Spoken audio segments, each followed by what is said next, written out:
Ge. Eto gusto ko simulan yung podcast with a waking thought. So, Okay, okay, ga okay. gaano kadalas mangyari sa inyo to yung kasi wala akong masyadong salamin dito sa bahay. Yung pag nasa mall kayo or sa opisina, tapos napadaan kayo sa CR, Hmm. napatingin kayo sa salamin, and then na-realize nyo, damn, I look good. Yan. Gaano kadalas yun sa inyo mangyari? Wala rin masyadong Rare. salamin dito. Wala? Medyo rare. Yeah. Alright. I look like shit most of the time, but yeah. Bihira mangyari sa akin yung thought na yan. Wow. Ako tulala. Pagising ko, tulala muna ako eh. Tititig muna ako sa kisame. Doon ako nag-i-in-in. Siguro after 10 minutes pa ako kumikilo. So, wala akong ganyan. So, mukhang unique na experience sa akin yan. Mga kagaya ko na gwapong-gwapo sa sarili. Ang nakala ko, nagulat ka pag tingin mo sa salamin eh. Kala mo poster, no? Kaninong poster? Ah. Yolo? Ikaw ba yan? Yung pala umiinom ka lang ng Sprite, no? Yeah. Well, anyway, let's get started. Welcome, kami ang Kastitos. Ito ang aming bagong podcast, Methods of Madness. Siyempre, kasama ko dito ang mga magigiting yung tiyuhin. What's up? This is Light and Oh boy, ikaw, ano? Kailangan ko bang i-introduce sarili ko? Sige na, sa mga Isang hindi taon na nakakilala natin sa'yo. ginagawa ito. Ikaw, Leisenberg, anong balita sa'yo? Ito, puyat din. Isang linggo ako naglalaro ng ayos. kamusta Anong naman yung nilaro mo? StarCraft mo? Oo nga. Nagsimula ako StarCraft 2. Siguro last week. Okay. Natapos ko in 3 days. Friday, Saturday, Sunday. Tapos noon, sabi ko, naghanap ako ng bagong RTS. Di nag-Total War Rome 2 ako. Okay, good. So yun ang ina-addict ko ngayon. World Domination. Alright, natutulog ka pa naman. 2 hours, 3 hours. Alright, so again, lagi ko Mid-deep sinasabi dive. sa'yo, walang pumilit sa'yo Decision mo yan. Po ba na nga tayo sa news of the week natin? Mainit ngayon yung yung Philippines versus China, yung agawan nila sa West something sea natin. West Philippine Sea. Oh, West Philippine Sea. And apparently meron pang news parang courtesy of TV5 na meron daw back in sa days ni Duterte, apparently meron silang parang gentleman's agreement na tinatawag nung si Duterte tsaka yung parang prime minister ng China at that time na parang i-hand over daw or magiging maluwag sila. Magiging maluwag yung Pinas sa pagpasok ng China sa West Philippine Sea. Ngayon, ito namang Okay.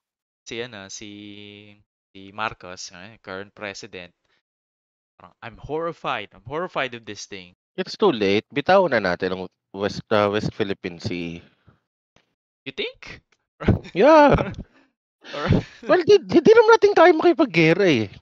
A hot take, oo. Pero, ikaw ba, Kel? Tatayo ka doon? I mean, would be nice kung nandito si Splorkis naman. Yun yung may alam sa mga political shit na ganyan. Pero, syempre, parang strategy game lang yan eh. You never cede, yung map control sa kalaban. And syempre, may may diplomacy naman sa US. Well, I mean, kung gera lang, I don't think mananalo tayo kahit kaninong country. Yeah, exactly. So that's not a question. Pero kung ang kapalit naman ng Philippine Sea is yung billions of investment nila sa transportation infrastructure ng Pinas is, I think that's a win na. Alright. Kasi parang may narinig akong gano'n na willing mag-invest yung China sa development ng Philippines. Ayun, oo. in Dahil return siguro sooner or later, hawakan na din nila tayo. Para pag hawak nila sa atin, ano na tayo, medyo asensado ng konti. Maayos na.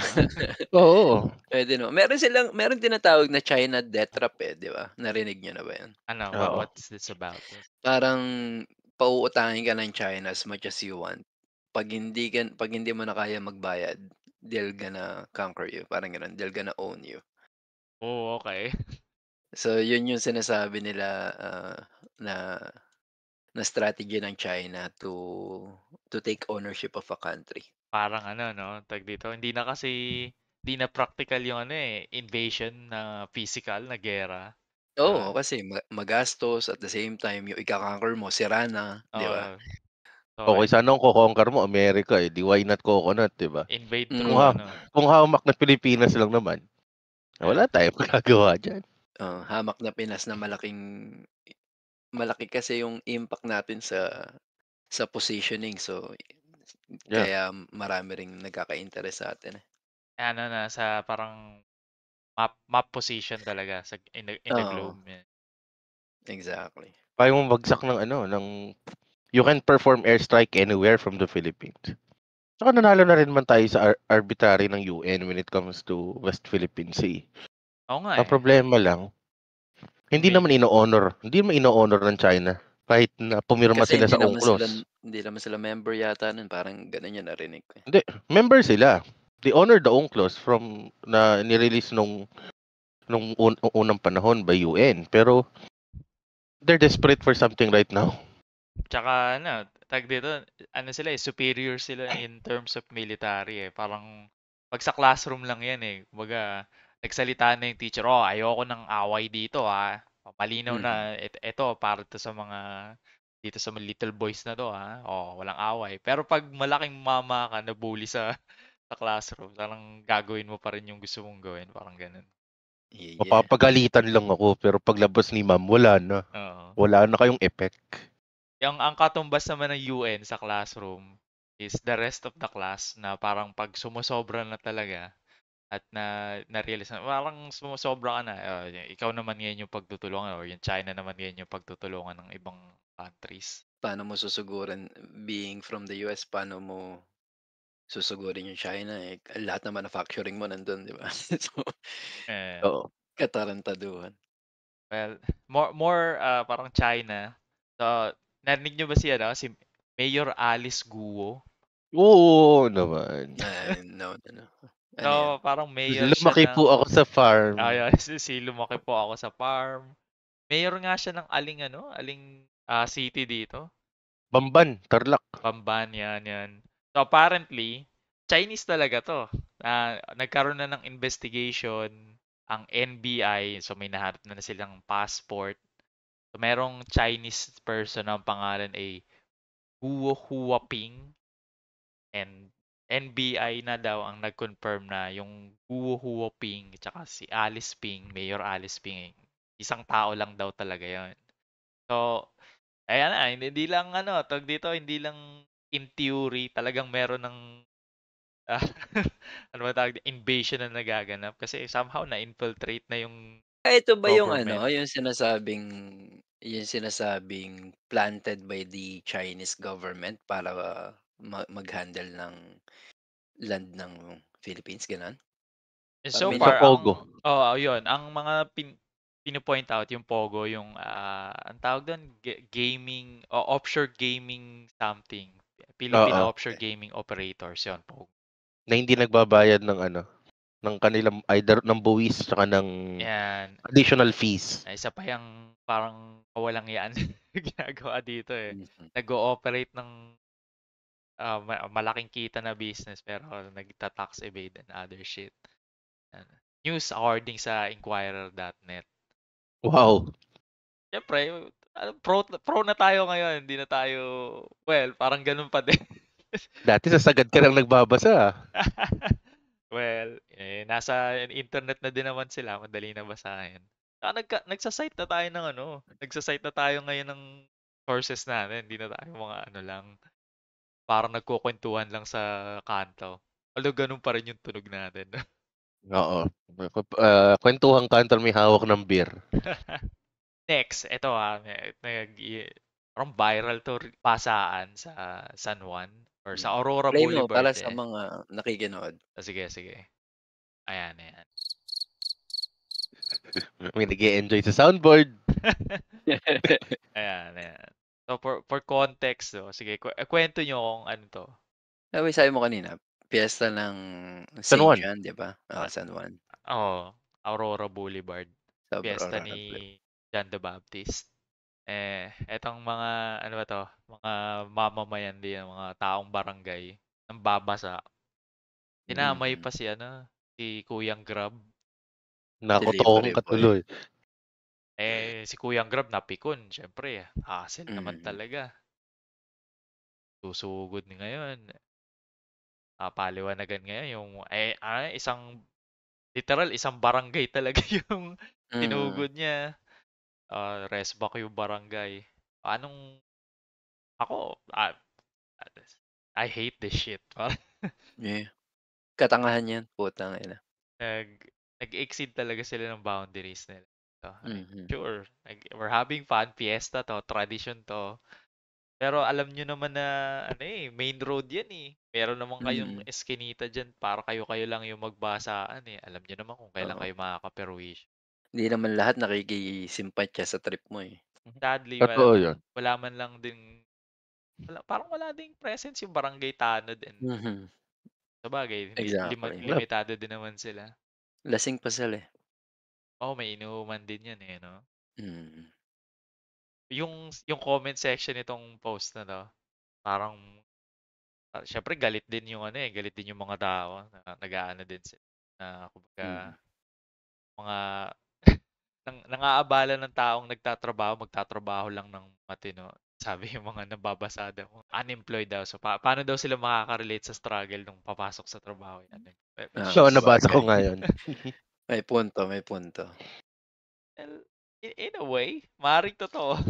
Sino ba namang may trabaho yung kasama sa fiesta? Well, naranasan ko kasi yung maganyan nung, wait lang, check ko muna yung likod ko, baka may nakatarak na suot lang backpack. yung ex ko before, nag-outing kami sa Batangas. Sa isla. On the way home, habang nasa jeep kami, nakatawid na kami, nasa main, na kami. Nakaalis kami sa isla, nasa mainland na, pabalik na ng Manila. Habang nasa jeep yan, naranasan ko, nabuhusan ako ng ganyan. Okay. Yung talagang ipapasok pa nila yung tubig dun sa loob ng jeep na nakahinto. Ganun yung tubig, ganun eh. Yung, ang nakakaawa dun, yung mga naka-semi-formal attire, naka-casual attire na alam mo papasok? Papasok sa trabaho. Pero tuwa din naman ako sa view dahil syempre, basa. Kailan nangyari last week, no? Uy, putang ina. Yung ganyan. yung piyesta ng San Juan last week yan. June 23 yan yung piyesta ng San Juan. Hindi. Nangyari yung sa akin, nangyari to way back. Yung sa ex niya kahapon. Hindi, 2018 ata. 2018. Okay, move on. Ano bang topic natin today? Well, bago tayo pumunta dun sa main topic natin today, isa pa, yung development ng Blade. How excited pa kayo para sa bagong Blade movie? Si Wesley Snipes yan eh. Siya pa rin? Well, no. Originally, si Wesley Snipes yan, I mean. Yung bago kasi si Mahershala Ali.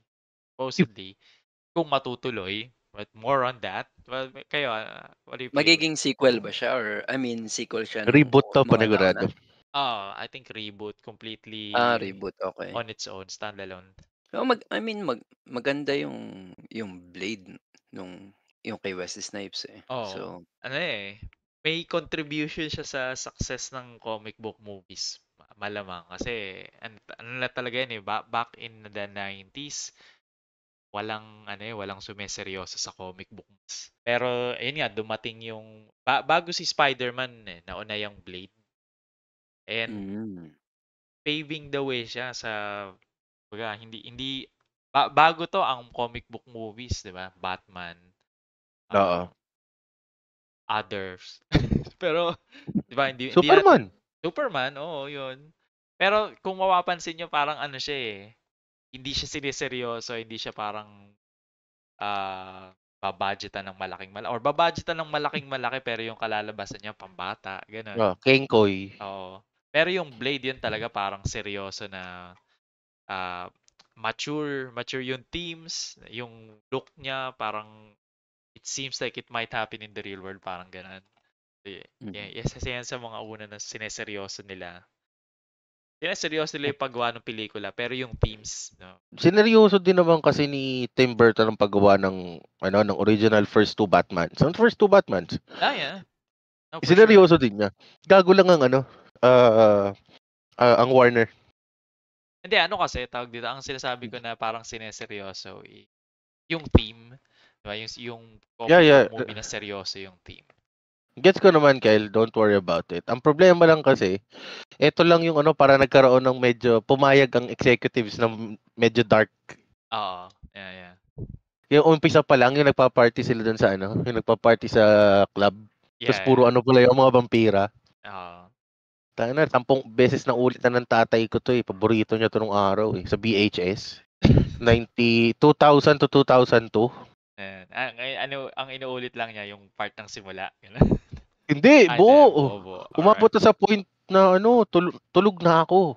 Nagigising ako tapos na. Yung contribution ng Blade, momentum ng comic book movies, right? Building towards kung ano yung MCU today. Hindi siya kumbaga, siya maliit na bagay, I think. Kaya dapat maganda yung sunod. Which is, I think, may weird feeling lang kapag reboot no? Kasi parang what? Paano mo ba makikita yung actor na yun? As Wesley or as the new actor? Di ba parang Yun. magugustuhan mo ba yung approach niya dun sa character or Hindi maiwasan yung yung comparison, yung diba? comparison. Kasi may expectation ka na dun sa galaw niya So, may always ganong feel yung mga reboot Naalala ko na naman si Mahershala Ali, Kyle. Yung we're playing Dota once. Okay. Hindi ko mabigkas yung pangalan nung Ali din ang apelyido nun letter M din yung simula. Tinawag ko siya Mahershala Ali.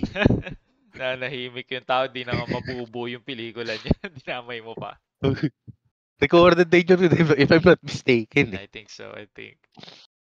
So, yun nga yung apparently, nagsimula to, scheduled for February, yung February release ng Marvel 2025.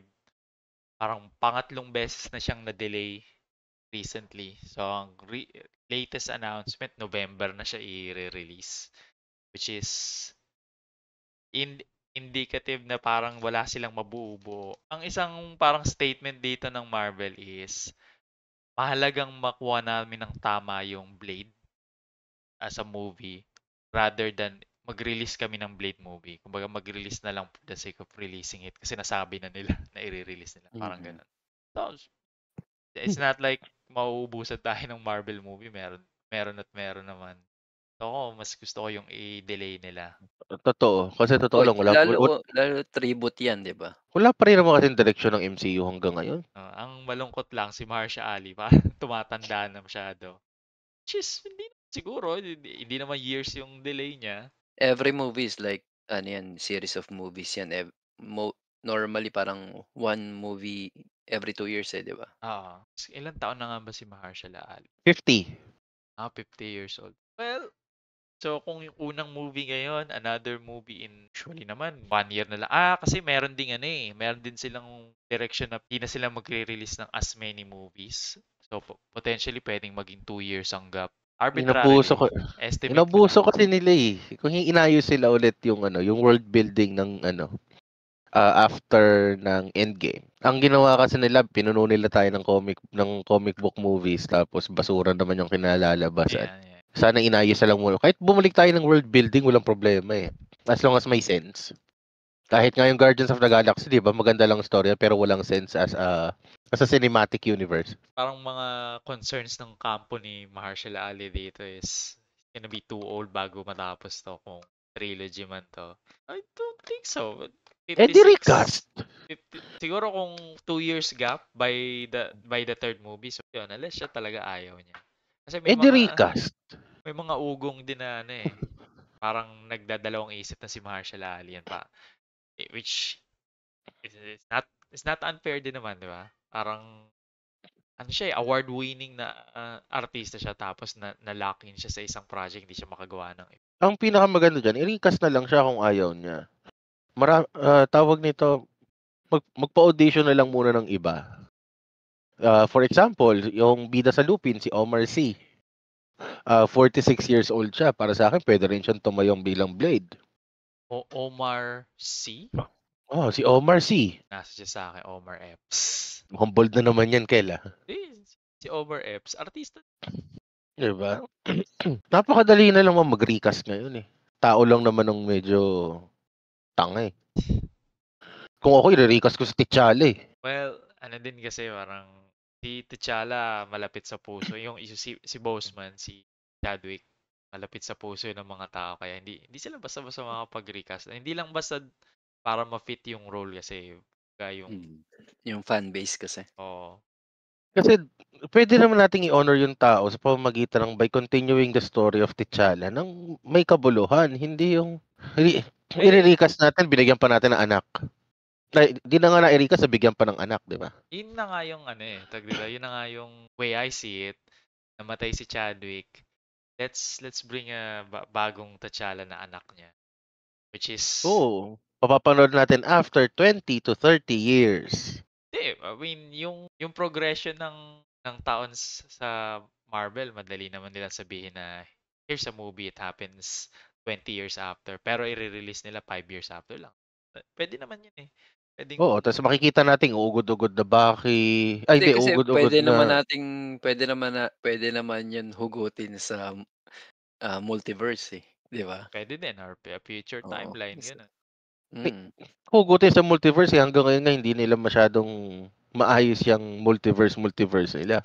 Ang tanging nag-ayos lang ng multiverse si Loki. Before Loki, kumbaga yung multiverse nila is parang way lang nila para humugot ng cameo. Even with Deadpool, ganun din naman ang gagawin nila dyan. But I'm still hopeful na si Deadpool medyo since nandun si Hugh Jackman. Ito na, sa nabanggit na yung Deadpool. I think yung Deadpool, I don't think it's gonna make any fix or on its own make a lot of sense. But ang tingin ko lang dyan is, maybe it's gonna be a fun movie. Masaya lang yan. It always is. Oo. Which, kung alam nila ang hinahanap ng tao, dapat yun yung maging nun eh. Kasi yun naman talaga yung Deadpool eh. It's fun. Dyan ko, parang nabanggit ko na sa inyo to eh. Sabi ni Deadpool, kids make us better. Which is what a thing para sabihin ni Deadpool. Dun sa part na, kasi namatay nga yung girlfriend niya. And parang baliwala na sa kanya yung buhay niya. Pero hindi siya mamatay kasi nag-aano siya eh. Nagre-regenerate siya. Regenerate siya. As parang nagkaroon siya ng parang bata na kailangan niyang tulungan. Doon niya na-realize, kids make us better. Yeah. Pwede na tayo mag-move on sa main topic natin, which is a big thing na nangyari ngayong linggo. Which is, I quit my day job. Congrats! Yeah. Congratulations! Soundboard. Dali. Ulitin mo. Sabihin mo, I quit my job. I quit my day job. And I'm done here. Alright. Yeah. Congrats. And dito I admire you. Di naman para dito, i-badmouth yung the corporate scene. Just, yun lang yung pag-uusapan natin today, which is, well, bring in natin yung pangalan ng podcast, di ba? Methods of Madness. Some people would think that's madness, but matatapon yung corporate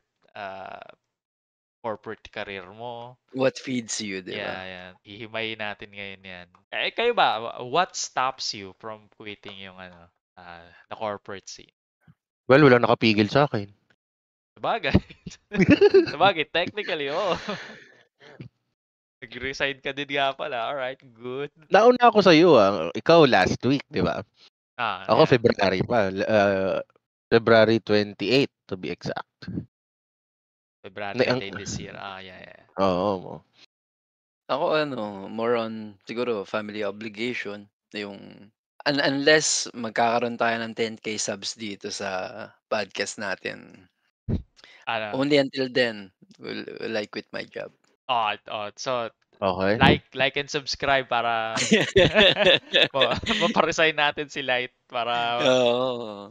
well, Pero gusto ko din sana ay nainggit nga ako sa'yo sa decision mo to pursue yung tong goal natin. parang to put more context into that. I think eto pinag-usapan din natin to, di ba? Maraming Pinoy, especially dito sa Pilipinas, na pag nakapagtrabaho na sa corporate, tikman na nila yung decent earning, yung fact na pag tumagal na yan ng 1 taon tapos merong nagkasakit na sa family member nila, yung convenience tsaka value ng HMO card, yung health card, ba, na coverage para sa hospitalization and other medical needs ng family members mo. Usually, ino-offer ng mga corporation. Pag na-experience na nila yon, wala na, locked in na to. Parang the moment na pumasok yung idea na parang gusto ko lang mag-resign, gusto kong magnegosyo, but paano yung stable income? Paano yung benefits? Well, let me just continue working. Ano kasi yan eh, madaling mag-decide kung mag-isa ka lang without any other obligation, parang sabi nga ni Light kanina. On my part naman kasi, sabi ko, aside from working, meron akong isang sina-sideline. Ang pinaka naging negative side nga lang, hindi ako pinapayagan ng misis ko bumili ng laro. Kasi alam ng dalawa ng butihin kong mga kaibigan dito na pagdating sa laro, talagang hindi na ako nagsusubscribe masyado sa piracy, torrent. And sabi mo nga, Kel, 'di ba? Ano yung linya mo pagdating sa piracy? Buy it if you can. No, not that. No, not that. Yung isa, we don't condone piracy. Yeah. Yung madalas mong deklara eh. Ba't nagbago? Nagbago ba? Tama. Strong stance against piracy. We don't endorse that here. We don't endorse that. Pero kung sisimplihan nyo, ping nyo kami. Anyways, example ngayon, hindi ko matapos ang Yakuza series kasi pending ako ng 3 game. Yun lang yung nakikita ko negative side na okay, may pera pa rin pumapasok sa akin, pero hindi na tulad before na kapag sweldo, kaya kong bilhin lahat kagad on the spot. Naka-order kagad kay Shopee, kay Lazada, nasa Steam store agad ako kung anong mabibili, ganun. Yeah. PlayStation Store. Pero so far, mas nag-i-enjoy ako ng ganito eh. Napupuyat lang kakalaro, hina-high blood kakalaro.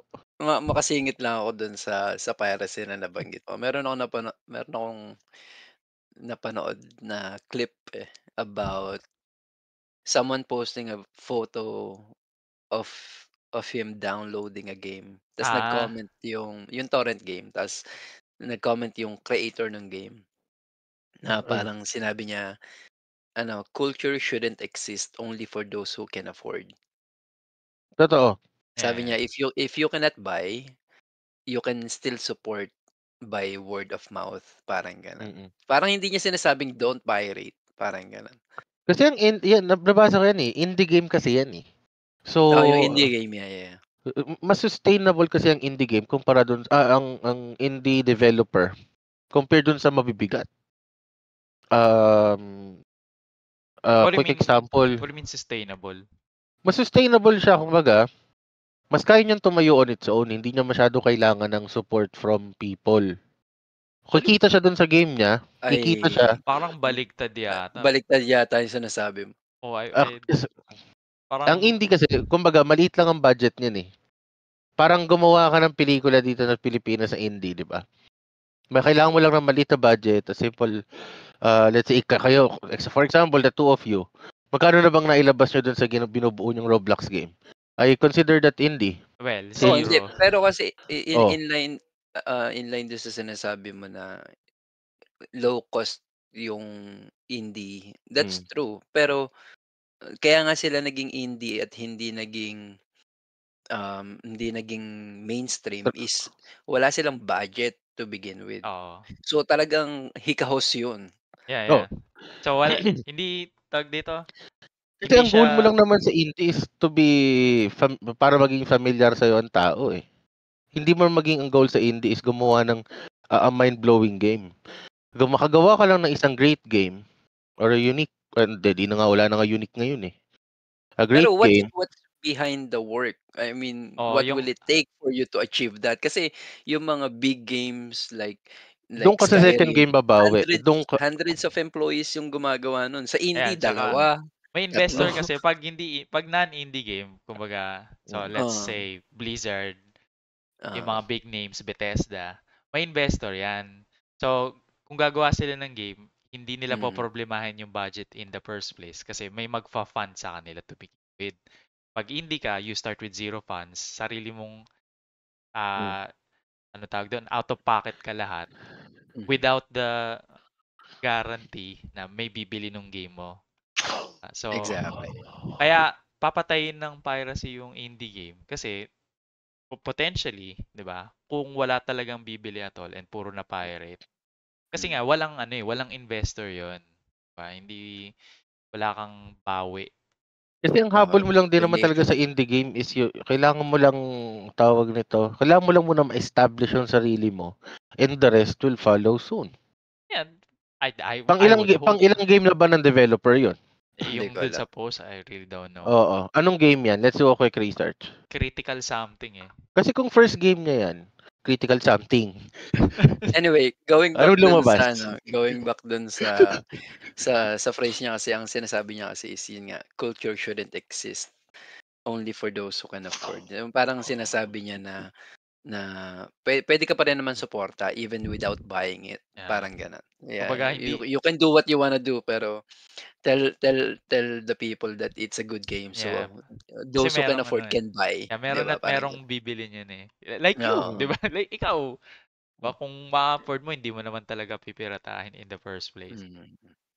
Ang isa pa niyang sinasabi diyan, may kasunod pa siyang sinabi dun eh, yung creator na Parang I was once the same as you, parang ganun yung game context, niya, di ba? yeah, yung game niya would not have existed if he did not have easy access sa movies, other games, parang other media, ganun. Which implying na parang siya din at some point na nag-pirate siya and then na-inspire siya, then he made this game or he or she made this game. So, kaya natutuwa ako dun sa kwentong yun eh, na parang hindi siya bitter, hindi siya nagagalit na okay, pinirata nyo. Kung pinirata nyo, at least i-promote nyo man lang yung game ko. Sabihin nyo man lang na maganda. Kasi siya din nag-pirate siya at some point. That's true. Going back to your topic about going out of the corporate world. Ano muna tayo? Tanong nyo yung what led to this? Kasi yeah. What's the method behind that madness? Di ba nga? So, syempre, sinimulan natin yung project. So, pero bago pa to, di ba? Deisenberg, kinukwento ko na ang plano, I'm gonna stay corporate until 2027. So hanggang ma-earn ko yung 5-year something, may extra benefit pag 5 years ka na dun sa company na pinagtrabahuhan natin. 5 years ba yun? Sabi mo nakaraan, 2 years lang, nagsabay tayo sa elevator eh. Hindi, 5 years. 5 years. Pag nag 5 years ka, may extra boost. So, basta hindi ko na inintindi mabuti. And I just thought, okay, 5 years. I'm gonna stick around 5 years. Tapos kukunin ko tong benefit na to. Pero, all the while, may plan B talaga doon, which is, at any point, pag talagang ayoko na, I'm gonna quit. Tapos maglo-loan na lang ako sa bangko and I'm gonna start a business, which is this. So, hindi nagsusurface yung plan B na yun until recently. Nawalan ako ng internet. So, parang second week of the month, nawalan ako ng internet. Okay, sure, inconvenience, right? Pinapunta ako sa opisina, that's totally fine. Diretso lang ako, trabaho uli ako.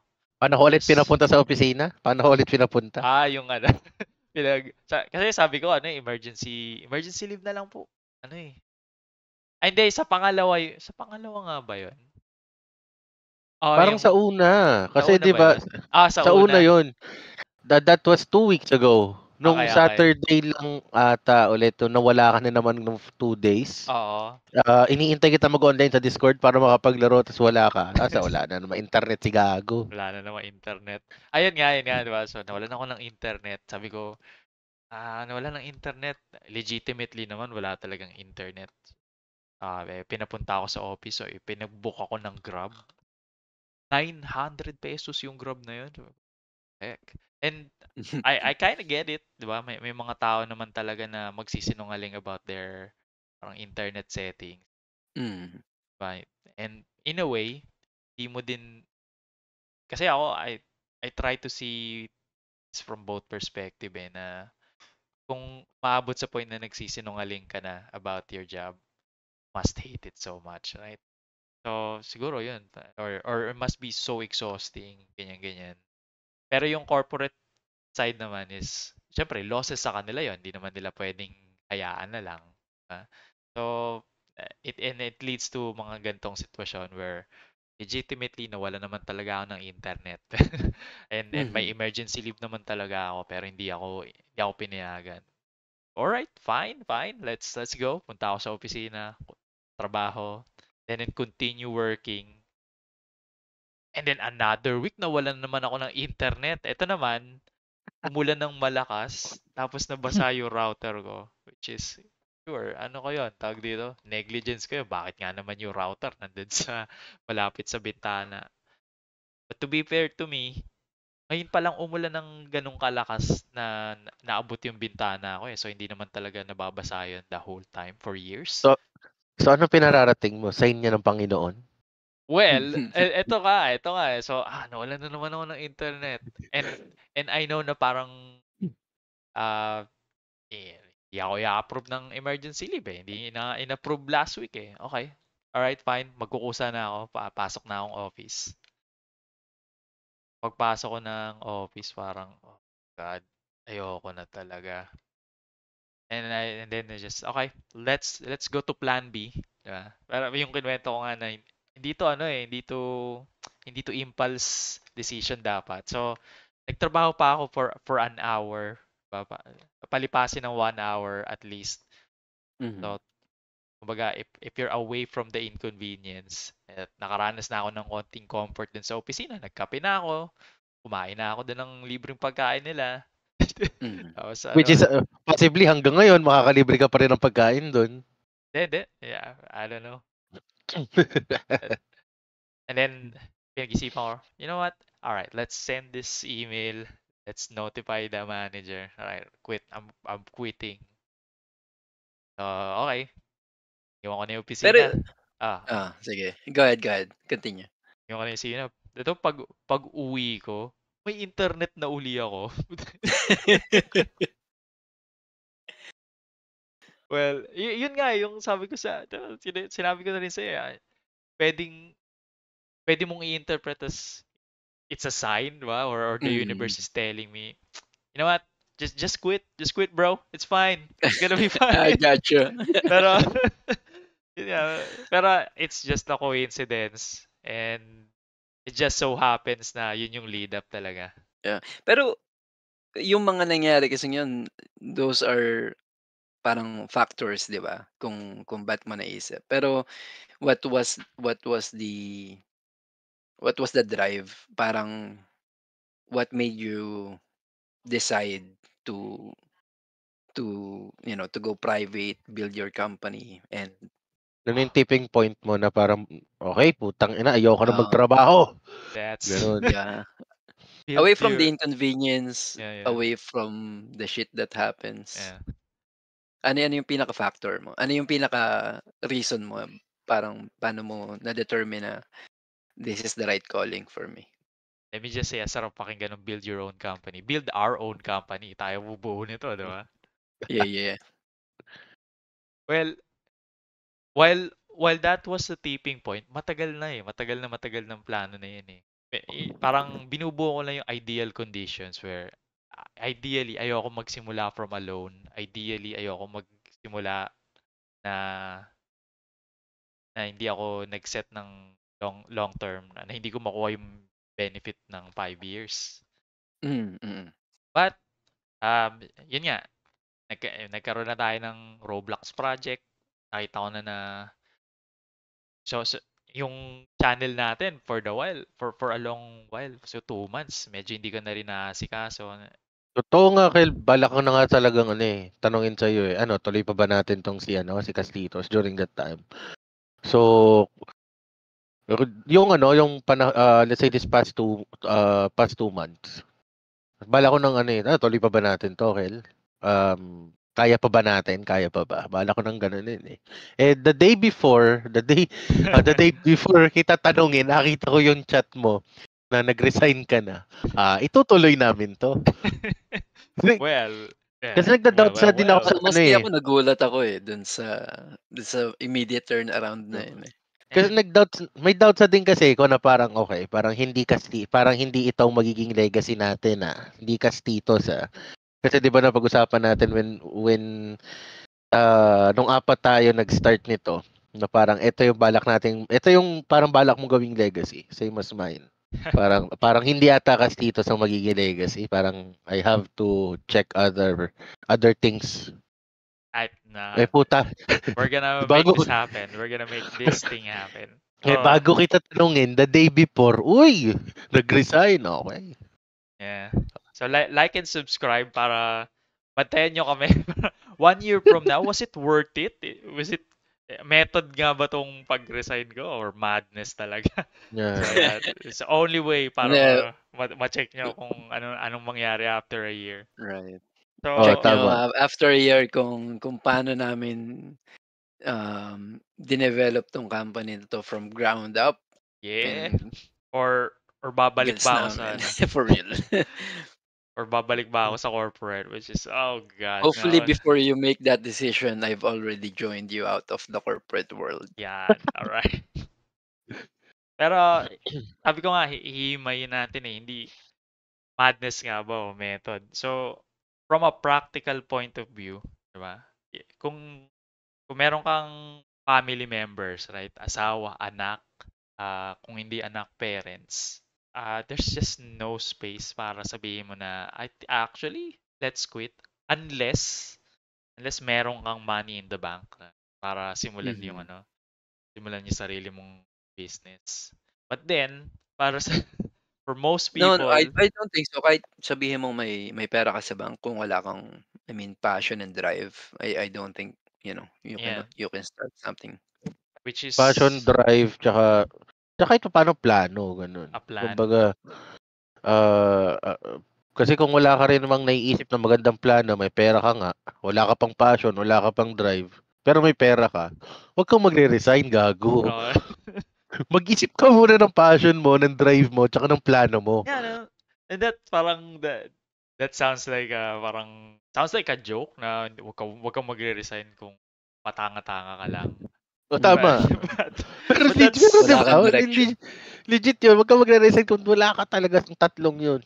Yeah. But that's it's a very grounded way of thinking na alam mo yan, don't resign because you hate your job. Resign kasi meron kang vision for something. May gusto ka ibang tahakin sa buhay mo. Right? If nandun ka sa point na nagtatrabaho ka pero ini-envision mo yung gusto mong gawin. Ni-envision mo nasa casting couch ka, ganun. Yeah. Ikaw yung nag-i-interview. Pero sa akin kasi, ang iniisip ko, parang mas magandang tanongin sa sarili mo is, yung kung let's say, you're thinking about resigning, kung wala ka nang maisip na reason to stay, 'di ba? Kasi ba't ka ba magtatrabaho? Kailangan mo ng pera, 'di ba? Kailangan mo ng pang-sustain sa luho mo. Pero kung wala ka ng reason for those purpose, then you can resign no matter what your situation is, 'di ba? Kung hindi mo na kailangan mamroblema ng kakainin mo, 'di ba? Kung hindi mo na kailangang mamroblema ng at hindi ka magbibigay ng problema sa iba. Oo, ng gastos mo, kaya mong sustentuhan yung sarili mo, hindi ka aasa sa ibang tao, at hindi ka mamamerbisyo, then that's the answer, 'di ba? Quit. And ito pa isang gusto ko iwasan. If you're listening to this and so, oh wow, si Uncle Octopus nag-resign, siguro ako din. Alright. So I'm gonna say, alright, let's stop here, ha? Kasi even before ako mag-resign, yun nga, meron akong vision na balak gawin. Pero Mhm. meron na rin parang feasibility study where nung panahon ng pandemic, 'di ba, nagkaroon ako ng chance na mag-aral ng coding, nagkaroon ako ng chance na gumawa ng gaming project. While hindi ko natapos kasi roughly 2 months lang naman 'yon. But I know for a fact that if I had more time, mabubuo ko 'yon. Tsaka andun na, may foundation na ako kasi kaya ko Mhm. nang sumulat, kaya ko nang gamitin yung Unity editor, yung mga ganun. So, Mhm. merong merong solid and while hindi material stuff 'yon, ba, merong solid basis na if I quit, meron akong alam na gagawin. And then Mhm. even before even while working, continuously nire-research ko na, okay, so ito yung path ng ibang mga indie game developer, ito yung mga pwede nilang ginawa para magkaroon sila ng money to bridge from development to release hanggang sa maging profitable yung game na i-release mo or magkaroon ka ng sales, ganun. So, hindi ka basta-basta magde-decide talaga eh. Parang Mhm. paplanuhin mo. Tsaka dalawa pa Tsaka naman ng na kidney mo, 'di ba? Oo naman. Oo. 'Di, tsaka may nabanggit ka nun 'di ba, before Ah, ka nag-resign sabi mo, during that time kasi na before ka nag-resign, we're already doing, streaming. We're already starting the game project. Parang sinasabi mo na you can't focus on both of them, 'di ba? Parang yeah, both of them is failing. Hindi tayo nakakapag-stream, hindi ka rin nakakapag-produce ng numbers sa corporate world, sa trabaho mo. So parang you should only focus on one. oo. Dun ka, yun yung pinaka deciding factor mo, eh, 'di ba? Yeah, yung Parang pati, kumbaga, parang, well, alam mo, depende kasi sa tao, di ba? I think may mga tao, and I know may mga tao na uh, nasa corporate and yet may side gig and both things are mhm, working or at least one is working tapos yung isa parang passion project. Ako kasi, isa lang talaga yung kaya kong paganahin. So, it's either corporate or it's either mhm. this project, right? So, yun din, nag-isip din ako na one has to succeed. And kung pipili And ako kung ano yung magsasucceed, ito na lang. yung passion Tama. mo na. Hindi, tsaka may nabasa ako nun um, about multitasking. Sabi niya, ay, actually video yun. Sabi niya, multitasking doesn't exist. When you're doing two things at once, that's 2 divided by 100%. So hindi talaga siya productive, Yeah, yeah, yeah. And 'di ba? Parang it's either you're here or you're there, or kung present ka dun sa dalawa, that's only 50% of your effort. So hindi mo imposibleng pagsabayin yung dalawang bagay na mag-succeed parehas. yeah, that and isa pang factor, no? Parang I'm in the perfect position for a decision like this kasi nga wala akong anak. ah. Wala din naman akong, or technically may asawa ako, but hiwalay din kami. So, kumbaga, parang bachelor lang ako. Bachelor, Mhm. pero I have the status na pwede ako mag-support ng family. But since wala akong pamilyang aalalahanin, I can instead put yung net worth ko towards a startup company. So, Yeah. Ayaw mong suportahan yung kapitbahay mo nagsashabu. okay na. Kung may pambili sila shabu, hindi kaya na nila yung buhay nila. Hindi nila kailangan ng suporta. We're not live, right? Well, not live, not live. Okay, okay, okay. Ayos lang yan, kwentuhan tambayan naman, eh, so Kaya ano yun, kumpare natin yung mga taga-PIDEA, hindi naman yung kakatok dito. Tsaka kasama mo na rin ang Women's and Children's Desk. Tropa natin yung mga yan. Ikaw, PDEA kung kakato kayo, may tuturo kami taga Tondo. yan, Women's and Children's Desk, may tuturo kami taga Bicol. yan. Lalo na yung taga Bicol siguro. Yo. Alright. So, ano ba, kayo ba, meron pa ba kayong gustong itanong dito sa ano natin? So, ako yung subject matter expert dito eh, no? Kasi ako yung gumawa. Ano pa bang gusto yung malaman? Or palagay nyo dapat i-share natin sa mga Hindi, yung since nasa topic tayo ng ano, 'di ba? Quitting the corporate world. Before when we were starting the project and you're working, familiar ka dun sa term na ano, 'di ba? Silent quitting. Silent. Hindi, Nag hindi. Ano yun? hindi ka familiar dun? Yung parang parang you're doing the amount of work you're expecting but you're not doing more. Parang you're not exceeding the expectation. Parang kung ano Ah. lang yung trabaho ko, ito lang, chill-chill lang. Tapos yung extra energy ko akin lang 'to, parang gano'n. Ah, Hindi okay. parang I'm not paid enough to do more, parang gano'n. So, Ah. during that time na may project ka at, on the other hand and you're working, did you do somehow like that? Hindi, actually, it's been that way for From the years. very beginning. For years, 'di ba?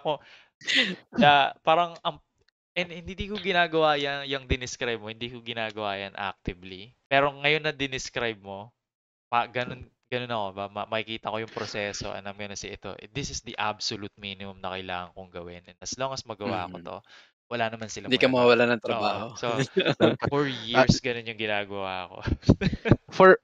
for a few months, 'di ba magkatabi kami niya ni Uncle sa station. Hmm. Alam mo yung pagpasok pa lang ni Uncle sa opisina, kine-question niya na yung sarili niyang buhay. Tangina, anong ginagawa ko dito? First three calls sa araw na yon, kita mo yung mukha niya na parang, fuck, I want to get out of here. Fuck, ayoko na dito. Fuck, gusto ko nang umuwi. Ganon yung Yeah. itsura niya for the first 3 calls. After that, gumagana yung pakiramdam niya. So, nalulunok niya na yung katotohanan na, fuck, I have to stay here. That's such an apt description. Oo. Napaka-accurate niyan. Parang huling-huli ako diyan. Oo. Hindi ko maitatanggi yan. Oh God. Saludo ako sa Ako naman baliktad. Once na kahit anong puyat ko, kahit anong antok ko, basta tumapak ako basta nabuksan ko yung pintuan ng opisina, or kaya nasa bahay ako, nasuot ko yung headset ko, work mode ako niyan. Pero hindi yun work mode to excel. Yeah. Just enough energy to do my daily task. Ganun lang. Totoo, Parang daily task tsaka spin TD. Yeah, yeah. oo, 'di It, ba? Parang bagay na ang bagay nga dyan yung naisip ko, di ba? Sabi ko, gawa tayo ng merch. Like and subscribe hmm, para sa merch. Oo. oo. Yung, ano kasi Support support lang mabot, sa merch namin. mabot na ako sa point na I'm too competent to fail, but too too fed up to excel. Ganun. Also, too desperate to quit. Too competent to fail, too desperate to quit. Mga ganyan. I like that, I like that. Damn. So, final thoughts. Let's cap it out. Ito, for the longest time, or not for the longest time, simula nung nagka-pandemic, na nagka-chance akong pag-aralan yung coding. And even before that, gustong-gusto ko talaga yung gaming. As we know, right? Nag-games Mhm, tayo. Doon ko nagsimula akong maisip. So that's ano yung pandemic, 2020? 2021, right? 2020 nag-start. Oh, yan. 2020 March. So since 2020, meron na akong parang solid idea na pwede akong mag-gaming. But even before that, inisip ko, hindi talaga temporary talaga yung pagpasok sa call center. Pero na lock in na ako. Hindi ako nag-iipon. Wala akong mhm. ibang career path. So nandito ako. But I'm gonna do everything para makapag-quit ako. And for years, siguro simula nung 2020, every time papasok ako, admission of defeat 'yon na papasok ako. Hindi ko nasimulan yung game ko. Hindi ko nasimulan Mhm. yung startup company ko. Then the next day papasok ako. Same. Admit defeat, hindi ko pa kaya simulan yung ano ko. And nung nag-resign ako, that's the very first time na nanalo ako. Which is, Totoo, alright, I'm totoo. gonna do it now. Well, base sa kwento mo, Kel, totoo namang naramdaman mong nanalo ka kasi nung nagkausap tayo, let's say, a few hours or a day after mo, or a few hours after, hindi, a day or two after mong i-chat na nag-resign ka, tangina bumalik yung Uncle Octopus na nakasama ko during the start of the Castitos. Rejuvenated. Oo. Nung nag-start kasi tayo, full of energy ka, full of life eh. Ang ina this past few months, yung pag nagre-record na tayo, nung nagtatrabaho pa ako, tsaka ikaw may trabaho, nung nagsabay yung trabaho natin. Tangina, parang gawin na lang natin to para may ma-content lang, may ma-upload lang, baka sakaling we hit the right notes, mag-trend, pagising natin the following day, pwede tayo mag-resign because we got boatload of cash. Pero this time, ramdam ko na ano. Yeah, and sana tuloy-tuloy yung sana tuloy-tuloy na yung win natin. We're gonna keep working towards that. We're gonna make it work no matter what. We're gonna make it work. Yan. Tsaka yung mga listeners, magla-like yan. Oo, like and subscribe. Naalala ko nung araw na nag-resign si Uncle, sabi niya, tara sa laboratory, spin game tayo. Laro kaming Dota spin. Puta, dalawang sunod, talo kami. Dapat tinetrack mo yung resignation mo, baka hindi mo ganang pangitain yun, Kel. Ay, hindi, wag. No way back. Nag-immediate nga ako eh. So, walang render. No way back, the only way is forward. Sabi nga ni di ba? Sabi nga nung isang billionaire, sabi niya, if you're pursuing passion and you have a backup plan, then you are putting yourself to failure. Kasi you know that whenever this doesn't work, you have something to go back to. Yeah. So I applaud the courage of Uncle. Alright. And even though I cannot quit the corporate world same as him, I'll be here. I'll support the journey. Nice. Well, who knows? Pag 10K nga, 10K subscribers. 10K subscribers. subs na magre-resign na rin ako. Yung akin naman, hindi pa rin nagbabago. 1 million subscriber, hawak ako ng gagamba. 1 million na lang okay. 1 million na lang. 1 million. Next week magiging 10 million kasi yan eh. Nag-escalate yan eh. Yung nagpa-+0 tayo, nagpa-+0. Tsaka yung original na promise natin, hindi ko pa rin nakakalimutan yon. 1 million subscribers, magdadala kami ng stripper sa opisina. Sa opisina ni Light. Kasi yung opisina niya, doon lang din sa bahay niya. Pwede.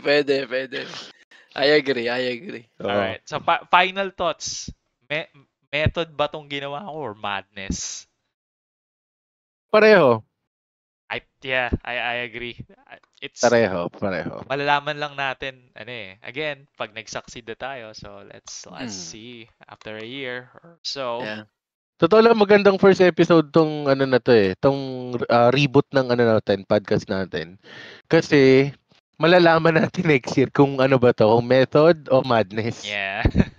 After the anniversary ng next segment, what's coming up. So, you boys, alam nyo na. Pero next episode, meron kaming guest. Well, I'm excited. Yeah, so to, indie music artist, no? Frontman ng band, so gigas namin siya dito.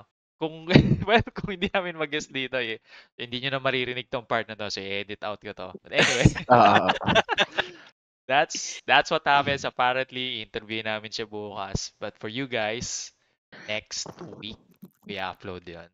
So watch out for that. Suporta lang. So right now meron kaming podcast, we're also developing games inside Roblox and Twitch. We also have Twitch. Yan. Ano pa ba? Tawag ito OnlyFans. If you want, we can build one. Yan. I-comment nyo kung gusto nyo makita yung mga sexy dad bod namin. Yan. Gagawin namin yan. Na small, medium, or large. Yan. Gagawin namin yan. Wow, kayong paloko-loko sa comment section. Pumasok na kami sa madness na to. Sasagad na namin. Tapos pag ginawa namin, ayoko nung magko-comment na, hindi, joke lang yun. Bakit nga kayo nag-OnlyFans? Hindi, kayo humingi niya. Kaya nga, binigay lang namin sa inyo. Alright. Hindi, lang yan. Pag Pag naka 100K subs tayo, doon pa lang tayo magpapakita ng mukha, no? Wala akong Face katawan. reveal. Until then, we'll Alright. just be an avatar. Meron din tayong TikTok, guys. No? Tama ba, Kel? Yan. Saan nyo kami mahanap? Castitos lang sa YouTube, Twitch, TikTok. Facebook na din. Sige. Upload tayo sa Facebook. Meron tayo, di ba? Meron. Hindi ko na lang naasikaso. Now that I've been reminded, mag-upload din tayo Pag sa gusto Facebook. nyo comment lang kayo ng mga topic or pag gusto nyo mag-guest, comment lang din kayo. Yan. We'll be more than Kung gusto happy nyo to rin entertain makilaro, that. comment lang kayo. We'll reach out to you pag ano. Alright. Basta tandaan nyo lang na slow hands tong mga kalaro nyo. Hindi na nagfa-function normally. Huwag kayo maniwala dyan. Ako lang slow hands dito. Mas bilis ang kami ng dalawang yan. Wala. Spin Wow. TD nga, napaka-sell ng hindi oras eh. Okay nga. I think epekto lang ng puyat yun. Totoo naman. Sleep deprived si Days and Work. Yeah. Totoo. Pero kung gusto nyo mag-guest dito, talk about your life, talk about your problems, comment lang kayo para. Oo. Kel, nahanap mo na yung tropa nating nag-post sa Reddit. Yung umamin. The whole time, nandun na siya.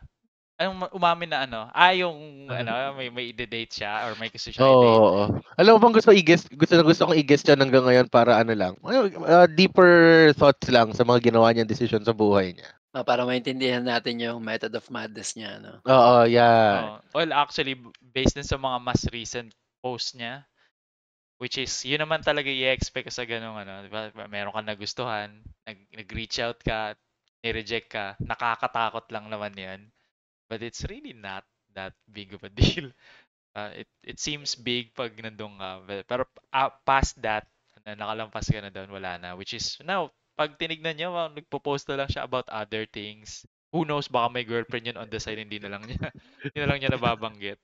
Hayop, Kel, stalker ka. What am I supposed to do? Nandun yun sa channel natin and I was thinking of parang okay, follow up with this guy. Anong nangyari? Ayun, nakita ko. Mukhang okay na siya ngayon. Saktong-sakto, 1 year after. Kasi during that, yung feature natin yan, nandun pa si honorary member eh. Nandun pa si honorary member, nakiki-comment pa siya eh. Hindi pa nahuhuli ng PIDEA. As always, ako ang inyong pinaka-slimy sa mga tiyuhin nyo. Uncle Octopus. Uncle Light here. Yeah. Ote Troy, nagbabalik. Alright. And we're out.